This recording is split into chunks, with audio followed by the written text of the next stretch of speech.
Good morning, everyone. Welcome to the Thursday, December 3rd edition of the MMAOB Daily Podcast. I'm your host, as always, Adam Martin, and I'll be taking you guys through the latest in the world of mixed martial arts. There's no event other than the UFC really this weekend, major event. There's no Bellator, there's no PFL or anything like that. I believe there is an LFA card, but I don't see odds up for it, unfortunately. So today it's going to be a different kind of show. It's not going to be me breaking down a bunch of fights. It's going to be me looking ahead at some fights. You guys know I love to do the fight announcements, and I'm going to do a bunch of them. There was a bunch of fight announced for early 2021 recently, even some later this month as well. So I'll be breaking down all those fight announcements. And there's a bunch of news as well. So I'll be talking about all that news. But it's not a traditional breakdown show today because, quite frankly, there is nothing to break down as of this moment. But I do got to say that on Tuesday, myself and Cole Shelton, we broke down the entire UFC on ESPN 19, a.k.a. UFC Vegas 16. We broke down that whole card on Tuesday. Great podcast, so definitely check it out if you want to hear my thoughts on the 11 fights taking place this weekend inside the Octagon. But like I said, that was on Tuesday. I will start with that card, though, just because it is this weekend. It is the big card of the weekend. Really no issues so far. We haven't had any COVID-19 related pullouts. We haven't had any injury related pullouts. So as of right now, this card looks like it's going to go and forge ahead with 11 fights. Now, of course, the weigh-ins are tomorrow morning, Friday morning, so you never know. And it seems like, at least since the pandemic, since the pandemic began back in May, it feels like every card's had at least one fight fall off. So I'm not going to be surprised if that happens here. But as of right now, fingers crossed, guys, knock on wood, no issues. So that's good. Again, you guys can check out my full thoughts on that card on Tuesday with Cole. Now, let me start with MMAOddsbreaker.com. I'm going to go to pull that out here, because that's the home of my podcast and our podcast here. It's all of our podcasts. Chrome tab. Let's do this. Let's go to Oddsbreaker. That's showing up there. Good. Try this. Nope. There we go. This might be a little better. No, this is better. Okay. So as far as Oddsbreaker goes, yeah, check out the site. That's the podcast, obviously. I have my opening odds. I want to plug those right there for Vettori and Hermanson. Again, I'm a little surprised that Vettori opened as a favorite, but he's kind of held steady right now. He's still favored, so maybe I'm missing something with that fight, but you guys can hear my take on that on the Tuesday show, which is right here. And not a lot right now. There's not a ton, but I definitely want to point out that. And also, my full breakdown for the main event will be dropping today on MMAOddsbreaker.com. So that's my home. I got to give love to MMAOddsbreaker.com. That's why I'm showing them first. That's our home. Let's go to BJPen.com. Do some news now, guys. There's a lot of news to talk about, really. I don't even know where to begin because there's so much that happened the last couple of days.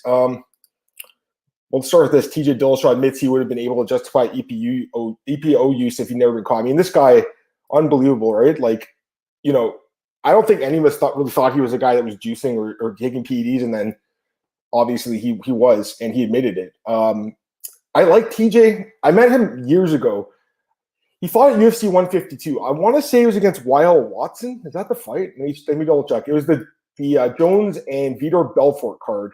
UFC 150, no, 158, 150. Okay, he fought at UFC 158. TJ Dillashaw. That was Diaz St. Pierre knocked out Issei Tamura. I remember that one. But he also fought someone. I think he cornered someone at UFC 152.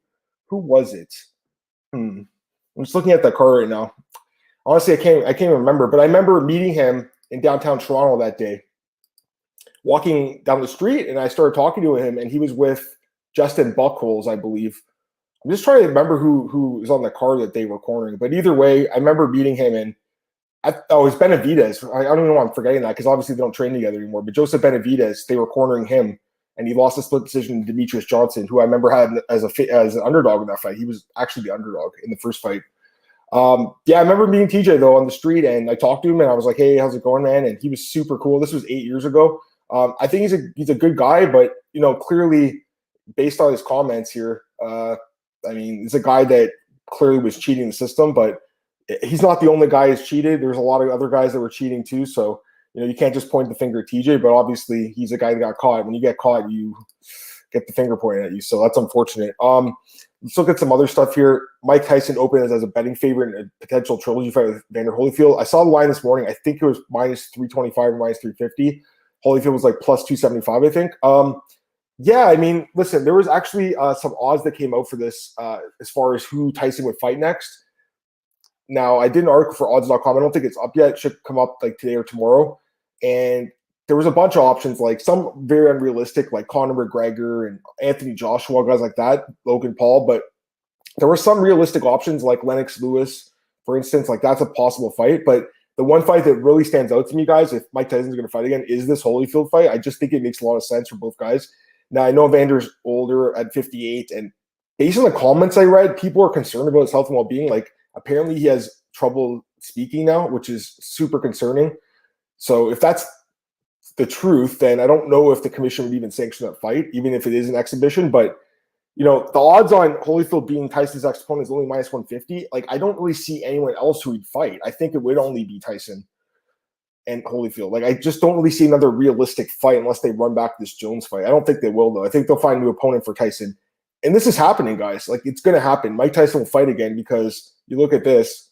I don't see it here, but it's on the main page right now. But Snoop Dogg announced yesterday that he's basically creating a boxing promotion called the Fight Club with Triller. So I 100% Mike Tyson expect him to find their next card for sure.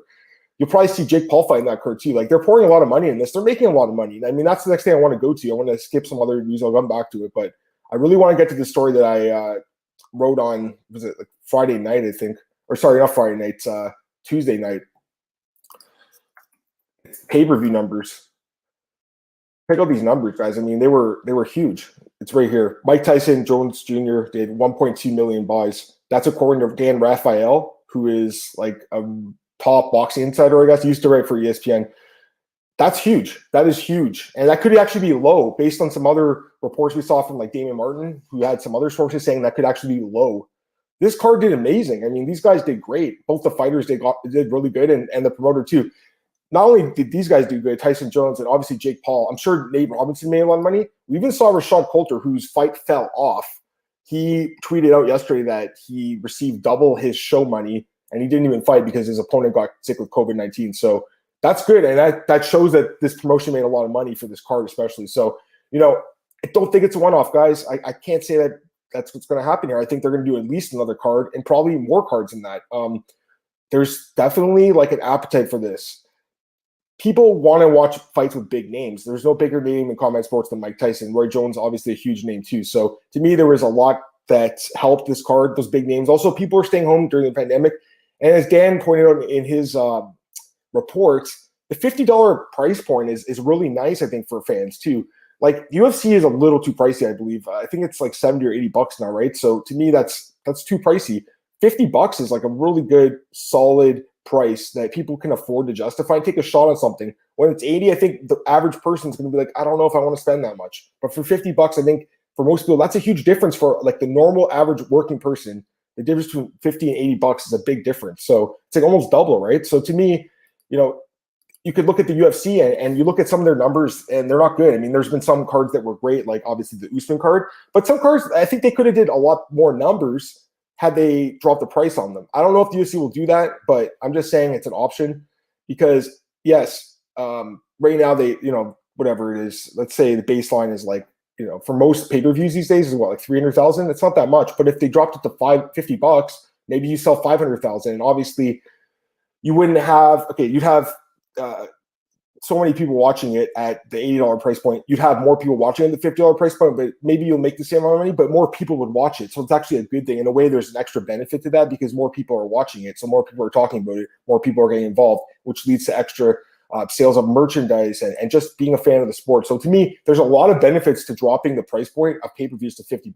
I just think in 2020, 2021's coming up, I just feel like pay-per-view is such an outdated model, and I've talked about this many times. Like for like the last probably 10 years, I've talked about this.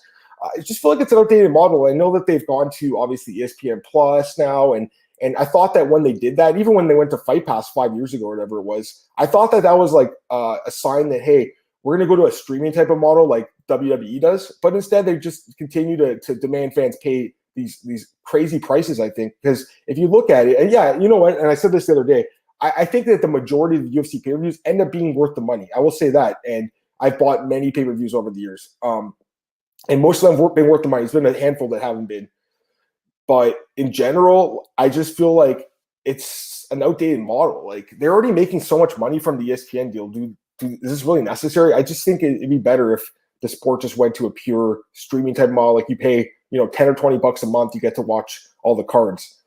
Just an idea. I mean, obviously the UFC, they're great at their business. Dana White and co, they make a lot of money. They know what they're doing. They know more than me. I'll tell you that right now. Like I'm just a pundit, right? They're the business people. They're making millions and billions of dollars here. But I just feel like as a fan, as someone who watches the sport, and as someone who does look at the trends, the majority of people I know don't want to pay money for pay-per-views. They don't especially want to pay $80. So based on this, the 1.2 million, if you have a big name and the price is reasonable, I think you're going to sell a lot of pay-per-views. So, you can say what you want about these guys and the promoter Triller and everything, but this was a home run of an event. It was huge for Mike Tyson, Roy Jones Jr., and huge for this boxing in general. According to Dan Raphael, it's the biggest boxing event in quite a long time, possibly since the McGregor and Mayweather fight. I'm not 100% sure about that, but I know for a fact, according to Dan, that it beat the Wilder and Fury fight from last year, which did 850,000. So this was actually a much bigger pay-per-view than that, if you think about it, which is it's impressive. I mean, obviously those guys are better fighters right now, Wilder and Fury, but fans, they recognize the Tyson name. They want to watch Mike Tyson fight. That's why this card sold 1.2 million pay-per-views. I mean, that's pretty damn impressive. So there's a lot, and I mean, like I said, this is just going to dovetail in other fights. Like you look at this, Evander Holyfield, like I just mentioned, and obviously that right there, but also Buster Douglas. This is the guy that knocked out Tyson 30 years ago. Holy crap! I was 2 years old. I was 2 when he knocked him out, and they're still talking about a rematch 30 years later. George Foreman's out there. I don't think he wants to fight again. I think he's just talking, but Buster Douglas is a potential option. But again, he's I think 60 years old. He says he could be in shape in 6 to 8 weeks. I don't know about that, but apparently Buster's still training guys and Columbus still training amateur boxers. So he's probably in decent shape. But again, it's not just physically the kind of shape these guys are in. It's also mentally. Can they pass like brain tests, brain scans? I don't know. I mean, Tyson obviously and Roy Jones did. They seem to be mostly all there, those two guys. But, from what I saw, a lot of fans were worried about Evander Holyfield when I posted this article. I looked at the comments on Facebook and they were like, have you seen Evander's recent interviews? The guy can't bring a sentence together, which is extremely concerning if he wants to fight again. But again, if that's the case, I don't think the commission would even allow the fight. But from what I'm seeing right now, this does seem like the fight that would probably happen first, Evander Holyfield, Mike Tyson. All right, what else we got here? Fight Island. Got to do this one. I think Cole broke this story, actually. Fight Island, UFC's going back, and it's going to be good stuff, guys. I'm excited for this. Going back in January, here we go. You say UFC to start 2021 on Fight Island. And Cole broke the story. Good job, Cole. 3 cards. January 16th, that's the Holloway Cater card, and then Cater, I should say. And then 23rd is the Poirier McGregor card. But there's also going to be a card on Wednesday, which is the 20th or something. So that'll be another card. And I don't think there's a main event for that card yet, but obviously there's a lot of options out there right now. I mean, Khamzat Chimaev versus Leon Edwards could very well be rebooked for that card. I think that makes sense if Leon is feeling better. I'll talk about him in a second here. So that's a possibility. Curtis Blades and Derek Lewis, I mean, that fight's got to be rebooked. I would like to see that fight for 5 rounds personally, so that could headline that card as well, but maybe there could be a surprise as well. I mean, there's a lot of options right now. So it is cool they're going back to Fight Island. It's just 3 events, but it's pretty sweet they're going back. I'm excited about it. And you should be too. I mean, the Fight Island events have been awesome. What else do we got here? Yeah, I mean, we should talk about Leon. Obviously, he tested positive for COVID-19, and he issued a statement on it. Basically, what he said was, I'm feeling bad. I'm feeling okay. I really appreciate everyone's comments and concern. He just said it's been a really rough year, but a lot of people are going through things way worse than him. And I love that he keeps it in perspective. He said something like, I've come from the mud, so I know how this feels, or something like that. Listen, I love Leon. He's great, man. It's just really unfortunate he got sick with COVID. It's funny because, not funny, but it's ironic because there was a report in the weekend that it was Khamzat that got COVID. It turns out it was Leon, the one that got COVID. So this fight's off. This fight's not happening December 19th. The main event will be Wonderboy versus Jeff Neal. I'm just disappointed because this was probably one of the better fights of the year, I think, especially the last fight of the year. So it sucks, but hopefully Leon recovers really quick. Sounds like he's making an okay recovery. So I'd like to see that fight in January on Fight Island. But if that doesn't happen, there's this guy right here, Neil Magny. He's open to fighting Khamzat at short notice. The problem is that card is full now, December 19th. That card's complete full of 15 fights. So that probably won't happen on that card. But if Leon is going to be out for a while, they can't just like have Khamzat sitting around. He's ready to go. Neil Magny's ready to go. Neil is, I know he's not the most exciting guy. He's had some fights where he just kind of outpoints guys. I get that. But in general, he is one of the best welterweights in the world. And I feel like the UFC doesn't respect him as much as you should. He is ranked number 9 in the world, though. That is a step up for Khamzat. Maybe the UFC thinks he'll run through Neil Magny. I'm not so sure. I think Neil Magny is a great fighter. I also think in a 5-round fight, he's a very tough guy to beat. I mean, we've seen that, right? So to me, he's a dangerous guy.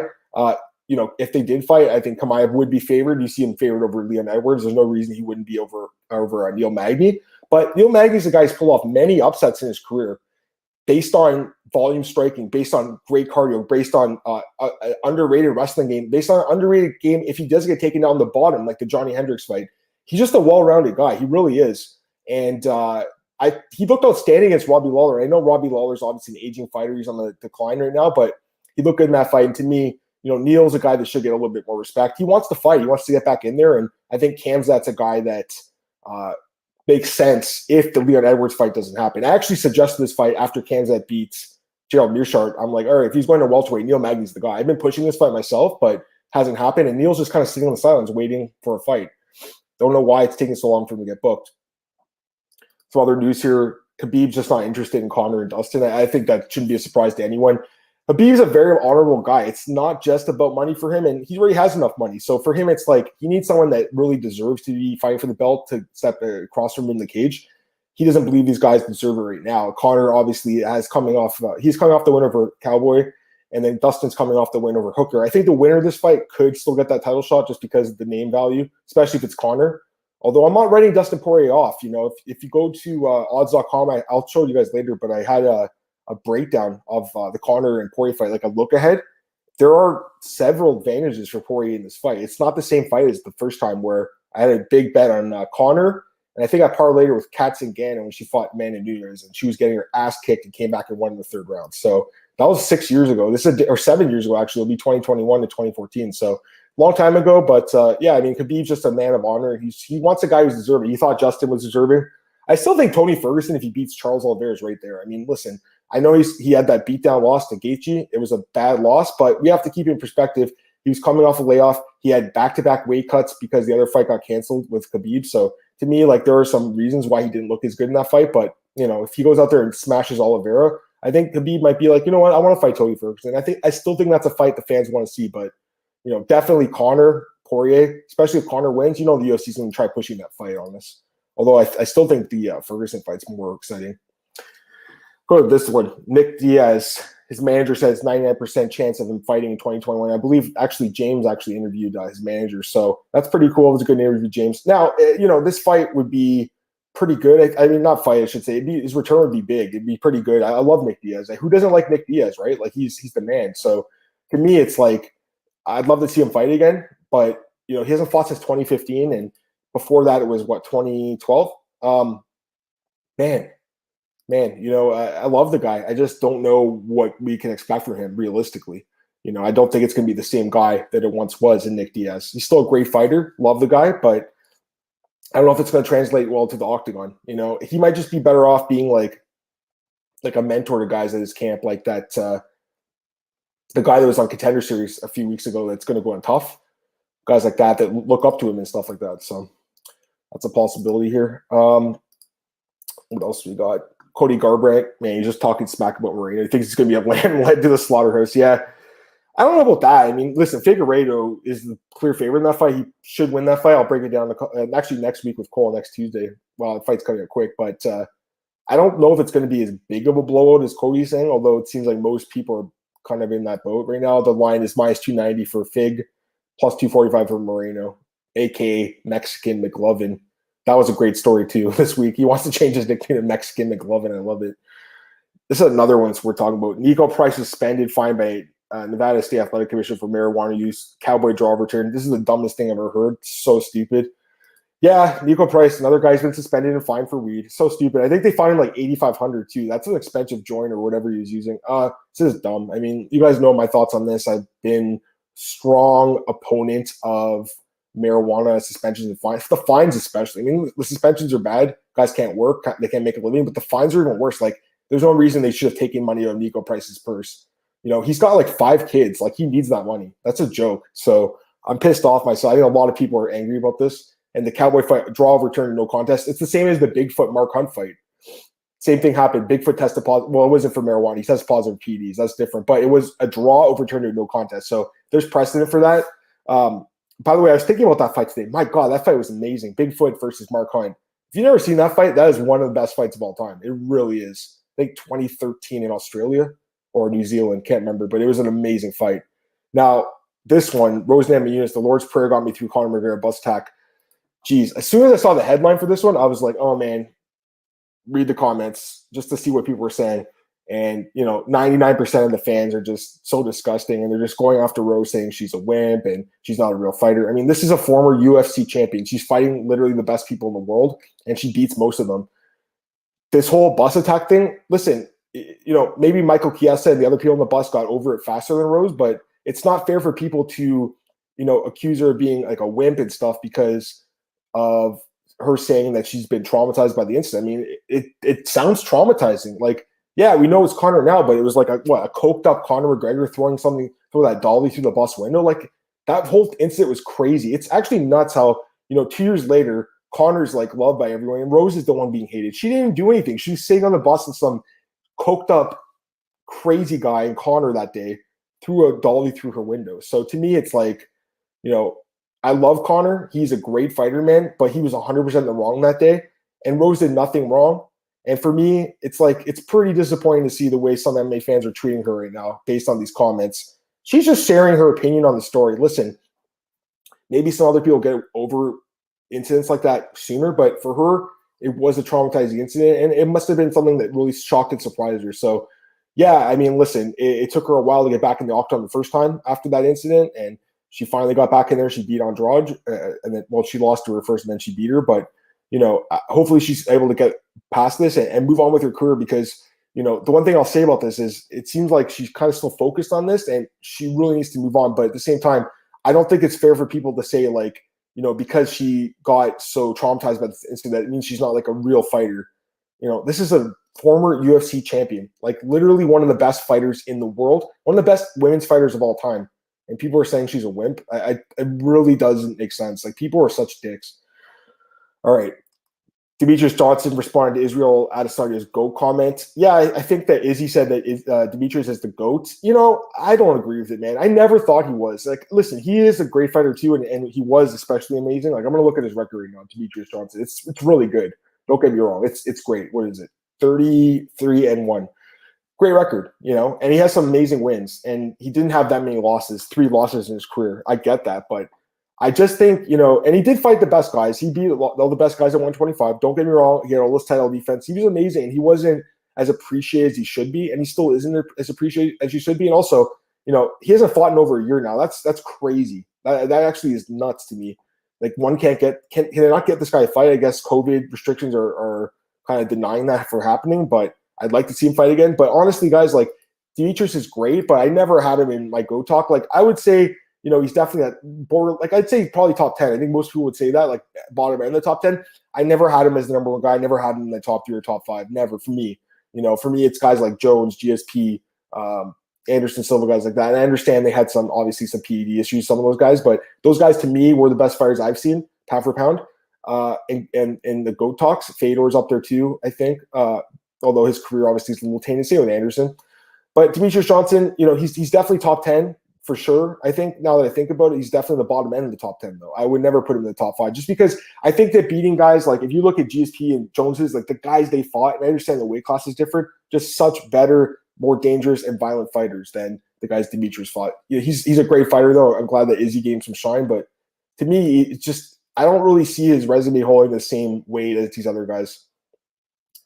Seems like Ben Askren and Jake Paul are interested in the fight. I mean, they're just talking smack. Like, I don't know. Ben Askren is saying he might come back. He had hip surgery. I don't really see it, but again, I've always said this, like MMA retirements never last. They never last. They usually last a year or two. They very rarely last forever. So Ben Askren, he could fight again. I just don't know about this fight with Jake Paul. The other question is, is he even released from the UFC? I know he retired, but is his contract still tolling? And if that's the case, would the UFC let him go to a boxing promotion or to DAZN and fight Jake Paul? I don't know if they would. So I think this is just a lot of smack talk. I mean, it's good for the clicks. Obviously, Tom wrote that story. I'm sure it did well, but for me, it's like it's just not happening. Ben Askren might fight again. I just don't think it'd be against something like that. I think more realistically, Dylan Dennis is a more realistic option, which is another fight Jake Paul is calling up, but both of them are kind of silly. Also, I saw Logan Paul. He was talking about Evander Kane, who obviously called out his brother. He's just like, who's Evander Kane? I've never heard of him. Like, listen, I understand. Actually, a lot of comments were like that. And same with Ryan Reeves. People are like, who are these guys? These guys are like some of the best enforcers in hockey. And I understand hockey is the fighting in that sport is not even comparable to what MMA fighters do. But, there is some crossover there, obviously. And a lot of these guys do train boxing. Evander Kane trained boxing growing up. Ryan Reeves, I think, trained boxing too. So, people saying they've never heard of these guys, they're just ignorant. You just look ignorant when you're like, I don't know who Evander Kane is. You look ignorant. You don't look smart. You don't look cool when you say, I don't know who these guys are.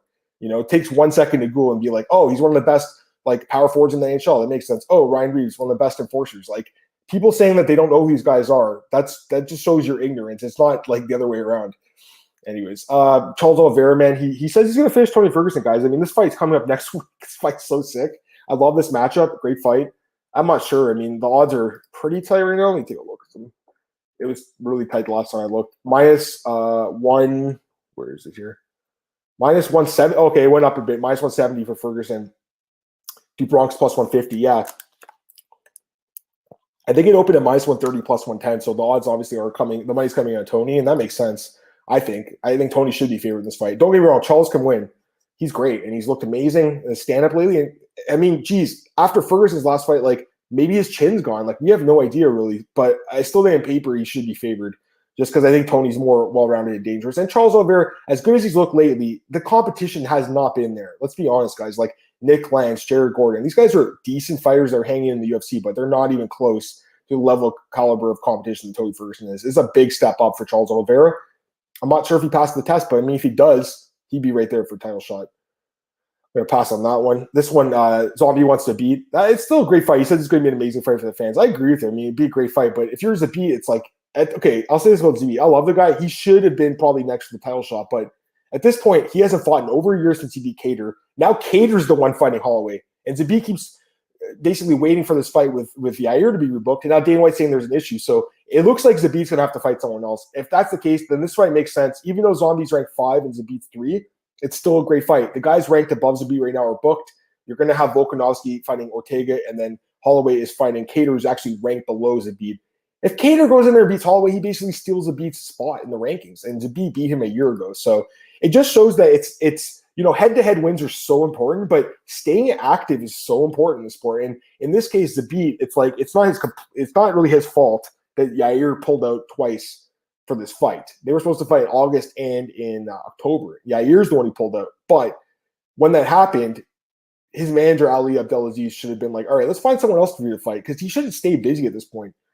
I don't think the UFC is going to refuse to book him. They'll give him a fight if he wants it, but he's going to have to fight someone lower ranked because there's no one ranked above. Here's the fight I'll talk about in a second. Same with that one.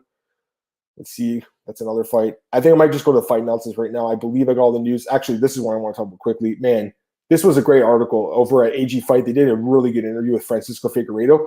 Honestly, man, this was a very moving story for me, and it made me feel, honestly, the same way I was reading about him. I felt like I was writing myself when I was reading the story. Basically, he said it's a dream come true to fight with his brother in UFC.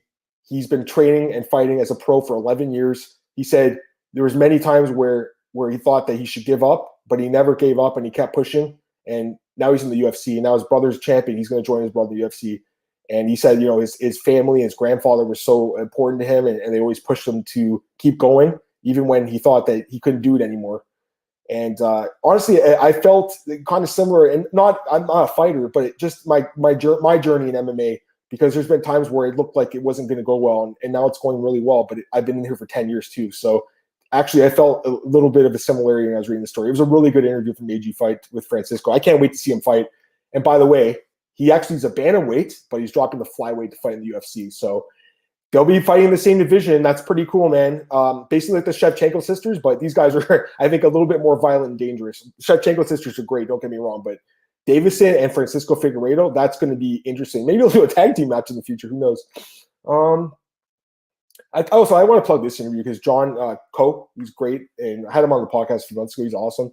he had a really good interview with Fabricio Werdum, and basically he explained the secret to fighting in his 40s. And of course, all the comments were like, "Oh, taking horse meat and PEDs and all this stuff." But no, he was saying like it's just training smarter and not going too hard, but training every day, continuing to train, but just being careful in the gym. And I think that's good advice, because you look at the early days of MMA, and I think Werdum probably was part of that. Like guys used to go all out and try and knock each other out, especially like some of these gyms like the Pat Miletich gym.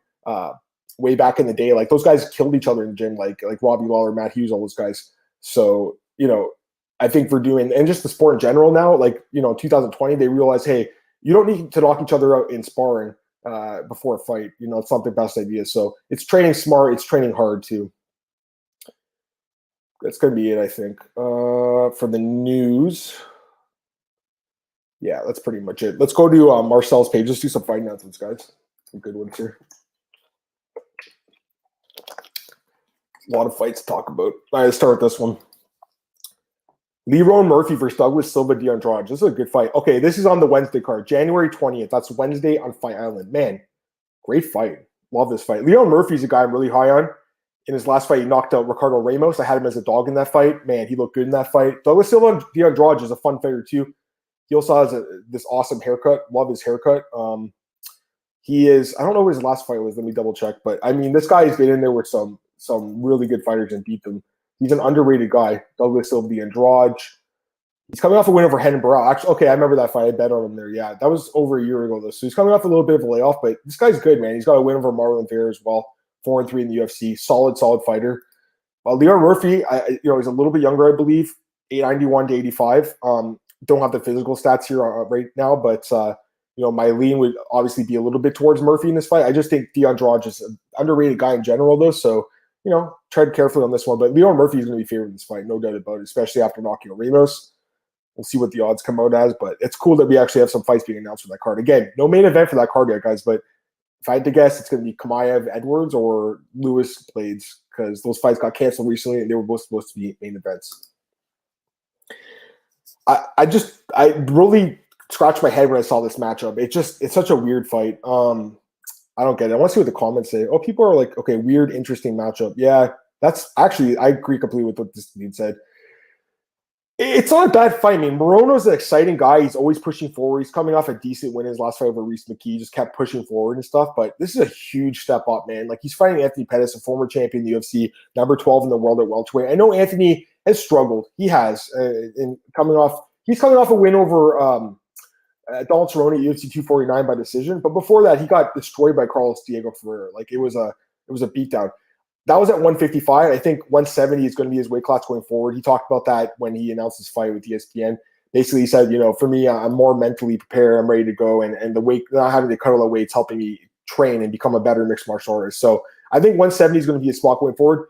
Don't forget, guys, it was just last year that he knocked out Stephen Thompson, who's ranked fifth in the world. So, it's not that long ago that Anthony Pettis knocked out Thompson, and it was 2 years ago where he submitted Michael Chiesa. So, and 4 years ago when he beat Charles Oliveira. I mean, this guy's a beast. He's a beast, but he is inconsistent. He does get finished quite a bit too. His body's just not the same as it once was. It can't take the punishment. But overall, I mean, he is super talented.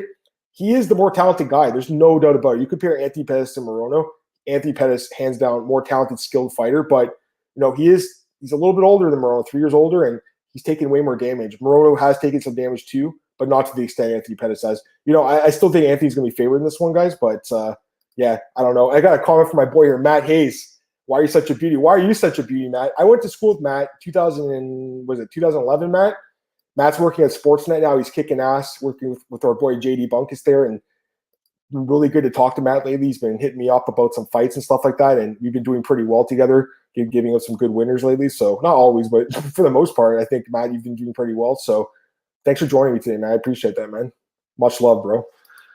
All right, this one, Max Griffin versus Kenan Song. I like this fight too. This is a good fight. March 20th, that's way out. I don't know where that card's going to be. Probably in Vegas. Maybe it's a Fight Island card. At this point, they can't really book fights outside of Vegas or Fight Island. But great fight. Max Griffin coming off that win over Ramiz Brahmaz where he ripped his ear off. It was just a devastating knockout. TKO, I should say. And then Kenan Song, man, he's had some good wins as well in the UFC. Some nice knockouts. This is a great fight, man. Kenan Song is underrated. Max Griffin's a guy who's been inconsistent, but he looked good in his last fight. I think he's probably more well-rounded, but Kenan Song's got a lot of power, tons. This is a close fight. I really could see it going either way. This fight, Alexey Davis versus Sabina Mazo. Yeah, this is basically Mazo's chance to jump in the top 10, I guess it is. Let me check where Davis is ranked. She was ranked pretty high at 125. I mean, she hasn't fought in forever. Alexis Davis. She might have been dropped out. She dropped out. No, she's ranked number 13, and Mazo's not ranked. Okay, so it's a chance for Mazo getting the rankings. Now, I want to look at Davis's record. She hasn't fought in a long time. Her last fight, UFC 240 against Viviane Araújo, she lost decision. She's actually lost 3 straight fights, but this is a fighter that has some good wins, Alexis Davis. She's a Canadian fighter, and I've been following her career for many, many years. And she has some good wins in her career, in the UFC too. And just in her career in general. She knocked out Benavidez in 2011. It's a long time ago. She knocked her out. Go watch that fight. She knocks her out good. She beats some other good fighters like Carmouche, Kaufman. She has some decent wins. So, it's a good step up, I think, for Mazo. But Mazo, way younger, 97 compared to 84, 13-year age advantage. I have to look at the physical stats, but I know that Mazo has a really long reach, and she's looked good in the UFC, man. She's made me a lot of money so far. She's always like a short favorite. I like her here. I definitely think she should be favored in this fight. If the line's close, I would hammer her. I think she wins for sure. Spoiler alert, because I want to break down this fight in February 27th. That's another card that I guess was just announced. But yeah. Oh, by the way, the March 6th card, that's March 20th. But the March 6th card, that's a pay-per-view. It's UFC 259, I think. UFC 258s in February and 259s in March. I think that's going to be Stipe and Francis, the rematch. This fight's another head-scratcher a little bit, February 20th. Alexey Oleynik against Chris Daukaus. Kind of a weird fight because Oleynik's ranked really high. I'm going to pull the rankings out one more time. Again, I don't like the rankings. I just use them as kind of reference. Oleynik right now, number 10 in the world. Daukaus obviously not ranked.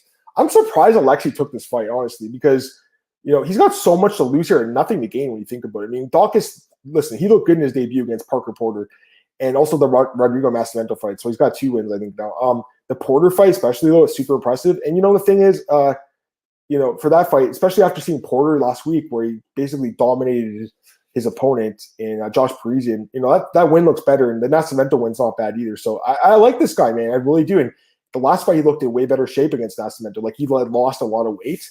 You can look at his stomach. You can see the stretch marks right there. I mean, this guy has had some weight fluctuations. I really do wonder, can he make it to 205? Because he didn't weigh in that much in his last fight. I think he was, 230 or something? This is a guy that could cut weight, but I guess he prefers to be a faster heavyweight. He obviously has a lot of power. He's going to need it here against Oleynik because his path to victory is to KO Oleynik probably in the first round, whereas Olenik's going to look to close a distance, grapple, get the takedown. This is a tough fight, guys, honestly, because Olenik's chin is just really not that good. But Daukaus is he's just very untested at this level of opposition. So, this is the UFC saying, hey, you know what, Chris? Let's see how good you are. You're going to fight a top 10 guy in the world. I'm just surprised Oleynik took this fight. I mean, obviously he wants to get back in there, but there are other guys in the top 15 that were without opponents that he could have fought instead. So I'm a little surprised by that. By the way, I'm looking at the rankings.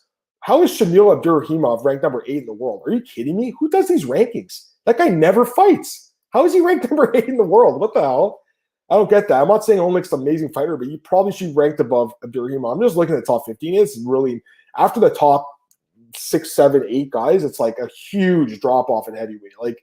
There's a bunch of guys that shouldn't be there. Although, one guy like Cyril Gahn, if he beats JDS, he'll move up and bounce out some other guys in the rankings. So we'll see what happens. But yeah, I mean, I like that Daukaus is getting this fight. I like the fact that the UFC's let's see what you got. But I'm just surprised Oleynik took it. I really am.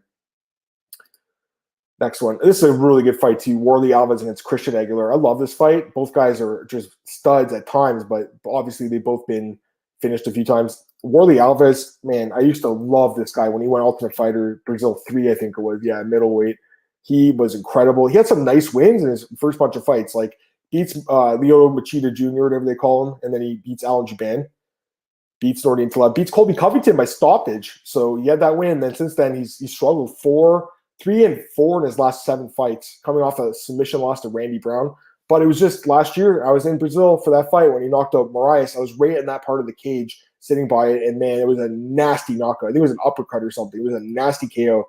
So he still got power, but obviously, if you look at his record, it's concerning to see how many losses he had lately. But again, he lost to Usman. There's no shame in that. James Krause is pretty good. Randy Brown's not bad. Brian Barberini's not bad. So he's losing those guys that are kind of at the same level as him, and that's a little concerning against Christian Aguilera, who I know he's coming off the loss to Sean Brady in his last fight, but before that, he had that nasty knockout win over Anthony Ivy in his debut. And it's a guy with a lot of finishing ability. They call him the Beast for a reason. So to me, this is a pretty competitive fight.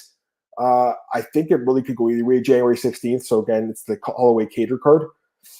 I think Christian Aguilera might be favored here just because he's been more active and a little bit more impressive, even despite the last loss. But it should be really competitive odds, and Alves can win this fight. It's a close fight.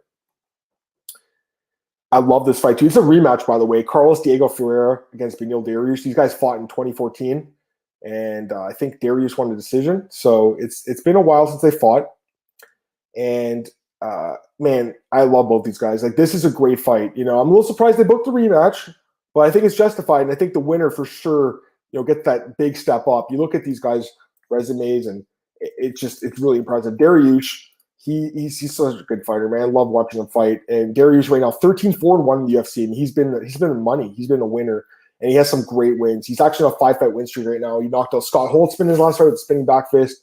Jakar Close, that was a sick fight earlier this year. A forgotten fight, one of the better fights this year. I think it was on the same card as Zhang and Jacek, but that was an incredible fight. Camacho, Dober. I mean, he has some good wins. Like, Dober's ranked high now too. And you look back at even an earlier run in the UFC, he had some nice wins over guys like Michael Johnson, Jim Miller, Diego Ferreira, Anthony Rocco Martin. So he's a really, really solid fighter. I mean, but he has been finished a few times, and I think if Ferreira's going to win this fight, he's probably going to stop him with punches and a KO. You look at Ferreira's record; he only has 3 knockouts in his career, but 2 of them, actually all 3 of them, come in the UFC. So he has 3 KO wins in the UFC. He's coming off a win over Anthony Pettis. He's on a 6-fight win streak right now with some nice wins over Tyson, Havlov. This is a great fight. I love this matchup. I don't think there's odds out, but man, that's going to be a great fight, guys. I'm excited about it, but I still think I got to favor Ferreira really slightly. And I know Benny won the first fight, but I've been a little bit higher on Carlos lately, or Diego, whatever you want to call him. He's been a little bit, I think, sharper lately, because I know Darius has that win streak, but some of those fights were kind of dicey. And if he does the same thing with Ferreira, like if he gets into a fight like he did with Close, he could get KO'd this time. It looked like Close was going to knock him out in the last fight, that fight. So my slight leaning is towards Ferreira, but it's a close fight. I can't wait for this one. It's going to be an awesome fight. What else do we got here? Cole just sent me a tweet. Cole always sends them to me, and I never check him until the show's over. I wanted to make sure he didn't send one to me today, and he did. So thank you, Cole. And he says Francisco Figueiredo is going to fight on January 20th. That's the Wednesday card in Fight Island against Jerome Rivera. So that's a breaking news fight there. Love that fight. Jerome Rivera, Contender Series guy, and obviously Francisco Figueiredo, Davidson's brother, and I can't wait to watch him fight. So a great fight. Thanks, Cole, for sending that to me. I think I already talked about this one, Jacare Souza and Kevin Holland. So we know the odds for this. Holland's a favorite right now, but it's a great fight. What else we got here? Randy Costa, Trevin Jones. I love this fight too. This is a great fight. March 6th. So that's at UFC 259. Wow, what a great fight. Randy Costa's been money in the UFC, man. The last fight against Jeremy Newsom, I think he was a dog in that fight. And me and Cole had him. I think a lot of people cleaned up on Randy in that fight. 2-1 down the UFC, back-to-back knockout wins over Boston Salmon and Jeremy Newsom. Does have a submission loss to Brandon Davis, but overall, I mean, this guy he's been impressive as heck in the UFC, 6-1 record. And you look at Trevin Jones, man, it was an interesting fight. I'll say that 12-6 for him. They call him 5-star. Going into that fight with Timur Valiev, not many people thought he was going to win that fight. And he was getting absolutely tooled in that fight, just destroyed, just taking body shots like crazy in that first round. But Valiev gasses, and then Jones knocks him out in the second round. Problem was he tested positive for weed, so it's not considered a win anymore. It's a no contest. I still feel like it's a win in my book. This is a crazy fight. I mean, this one can go either way. Honestly, I have no idea who they favor at the sports book. Probably Costa. He's been a little more flashier, but Trevor Jones is super dangerous. And again, got a lot of respect for a guy that can come back from the beating he took and won that fight, the last one. This is also a really good fight. Uros Medic. This is the guy I keep talking about. I keep saying I forget his name. This is the dude. Uros Medic. He's a Contender Series guy. He looked incredible in his fight against Mikey Gonzalez. Just destroyed him. Overall, 6-0 with 6 stoppage wins. A lot of us, including myself, had questions going into his Contender Series debut just based on a low-level competition in Alaska FC. But, man, he really shut us up. Takes on Elon Cruz, 8-3 record. Elon Cruz coming off a loss to Spike Carlisle by knockout. But he did have a win over Steve Wynn on Contender Series by knockout last year. So he hasn't fought in a while, unfortunately. But, I feel like this is the UFC setting up Medich, the guy that can be finished in Cruz. He's coming off a finish in his last fight. He's lost 3 times in his career by finish. So I definitely think you got to favor Medich in this fight. And we know that fight, obviously. I think I talked about this fight last week already.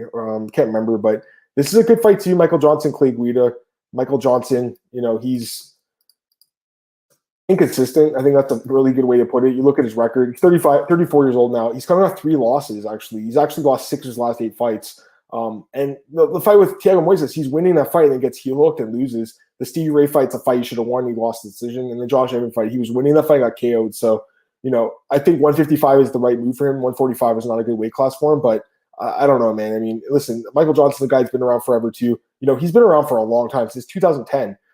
And it's a guy that's had a lot of kind of ups and downs in his career, but at times he can be amazing because you look at his resume, he's the weirdest guy, man, because he has some losses that are so awful, like Reza Madadi. I remember betting on Madadi in that fight. He was like plus 300. I remember that one. Again, winning that fight, comes back and Madadi wins in the 3rd round. Or Paul Sass, a guy you should have beaten, or Thiago Moises, a guy you should have beaten. And then you look at some of the wins he has. Dustin Poirier knocked him out. That was shocking to me. Tony Ferguson beat him by decision. Edson Barboza beat him by decision. So he has some incredible wins, but some really bad losses. So just a weird fighter. And kind of Clay Guida's in some regards the same way. I mean, Clay Guida's also a veteran. He's been around for 14 years in the UFC, and you got to respect him. Clay Guida, 35-20 record in his career. Again, been around forever. And same kind of thing. Like, he has some incredible wins, like Rafael dos Anjos, Nate Diaz, Anthony Pettis, guys like that, BJ Penn. Some really nice wins. Josh Thompson. We know he's been around forever. We know who Clay Guida is and what he does. He likes to grind you out. But it's a guy who's been finished 10 times by submission. He's been finished 12 times in his career, and he's coming off back-to-back losses to Jim Miller and Bobby Green. I don't know, guys. This is a weird fight, but stylistically, if Michael Johnson can stuff the takedowns like Bobby Green did, he's going to win this fight. I think that's it. Maybe there's one more. I talked about that last week. Okay, so that's it for fight announcements. If anyone's any last-second questions, throw them in there. Let me see if there's any other news that I missed here. BJ Penn. I think I got everything, though.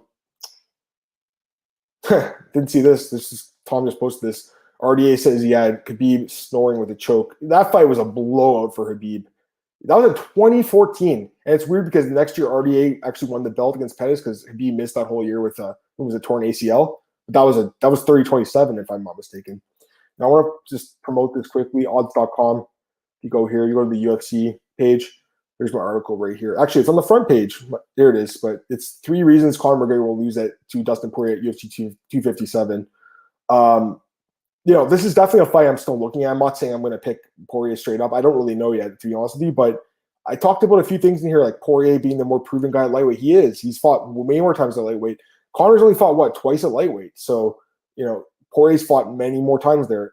Poirier's been way more active. We already know that. And Poirier's more well-rounded. So, definitely worth checking out this article, I think. I think my article so far has been pretty sweet here at Odds. And I have some other ones dropping this week, some boxing ones. So definitely check that out.